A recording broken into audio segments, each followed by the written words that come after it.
Assalamualaikum warahmatullahi wabarakatuh. Shalom, Om Swastiastu, Namo Buddhaya, dan salam kebajikan. Halo, selamat datang di video tugas kami. Perkenalkan, kami adalah kelompok 3 tim SMP mahasiswa program studi bimbingan dan konseling Universitas Tadulako. Dalam video ini, kami akan mewawancarai guru bimbingan dan konseling di SMP Negeri Model Terpadu Madani Kota Palu untuk menggali informasi secara langsung tentang mengenai bagaimana pelaksanaan layanan bimbingan karir di sekolah ini. Wawancara ini melibatkan dua narasumber, yaitu Mem Cindy yang menangani siswa kelas 7 dan sebagian kelas 8, serta Bapak Muhammad Afandi yang menangani siswa kelas 9 dan sebagian kelas 8. Keduanya merupakan guru bimbingan dan konseling yang bertugas di SMP Negeri Model Terpadu Madani.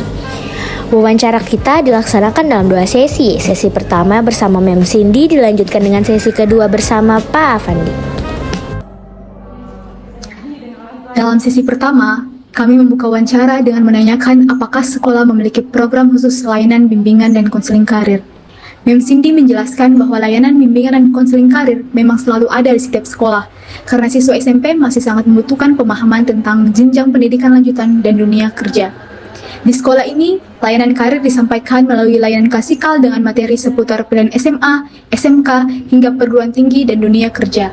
Selain itu, ada juga konseling individu karir bagi siswa yang secara pribadi ingin berkonsultasi tentang cita-citanya, termasuk yang mengalami perbedaan pandangan dengan orang tua.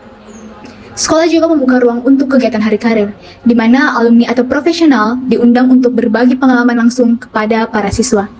Tujuan utama dari program bimbingan dan konseling karir ini adalah agar siswa yang belum memiliki rencana bisa mulai merencanakan masa depannya, yang sudah punya rencana bisa memilih dan mengembangkan pilihannya secara lebih terarah. Kalau kamu masuk di sini, mungkin apa kelebihan kekurangannya. Kalau masuk di sini apa kelebihan kekurangan, jadi itu nanti yang bisa dia pikirkan, jadi pertimbangan, bisa disampaikan dia kekurangan-kekurangannya. Intinya lebih ke kalau intinya dia masuk dimanapun, kedua belah pihak ini nyaman-nyaman saja, itu saja. Sudah lulus ya, sudah lulus semua itu, mereka ada tes psikotes lagi untuk mengukur IQ. Jadi dari kelas 7 sebelum masuk pembelajaran kan masih di awal dulu gitu. Pokoknya sebelum mulai pembelajaran di awal itu mereka ada tes psikotes dulu. Nanti dari situ hasilnya psikolog kirim langsung ke sekolah. Kita kan itu yang dari Bandung, kita salah Bandung ini. Jadi itu biasa sampai berapa? Kami kemudian menggali bagaimana proses penyusunan program bimbingan konseling karir dilakukan. Mem Cindy menegaskan bahwa setiap program harus diawali dengan AKPD atau angket kebutuhan peserta didik, agar layanan yang diberikan benar-benar sesuai dengan kebutuhan dan minat siswa di masing-masing kelas. Tanpa need assessment, program yang dibuat tidak bisa relevan dan tidak menarik bagi siswa. Adapun bentuk layanan BK Karir yang diberikan meliputi layanan informasi karir melalui media seperti papan bimbingan dan pohon karir. Tes minat bakat yang dilakukan bekerja sama dengan psikolog alumni sekolah sejak penerimaan siswa baru. Konseling karir secara individu serta bimbingan kelompok dalam kelompok kecil untuk membahas topik karir tertentu. Ketika kami menanyakan apakah pelaksanaan BK Karir sudah berjalan secara optimal, Mem Cindy menyampaikan bahwa program sudah dijalankan sebaik mungkin, namun belum bisa dikatakan sempurna.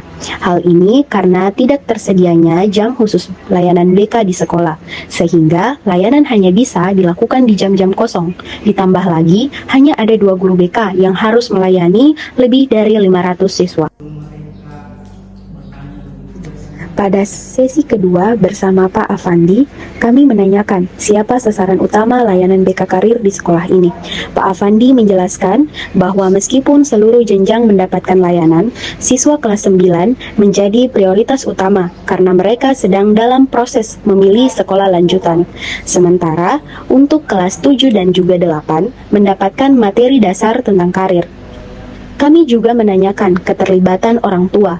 Lalu Pak Afandi menyampaikan bahwa orang tua cukup terlibat melalui paguyuban kelas yang aktif, sehingga komunikasi antara pihak sekolah dan juga orang tua berjalan lancar, termasuk dalam mendukung kebutuhan siswa terkait karir. Lalu terkait sistem paket layanan BK, Pak Afandi menjelaskan bahwa sistem tersebut sebenarnya sudah ada dan dirancang berjenjang. Namun, pelaksanaannya belum efektif karena belum ada jadwal masuk kelas yang tetap. Sehingga guru BK memanfaatkan jam kosong dan kegiatan MPLS untuk menyampaikan layanan kepada siswa.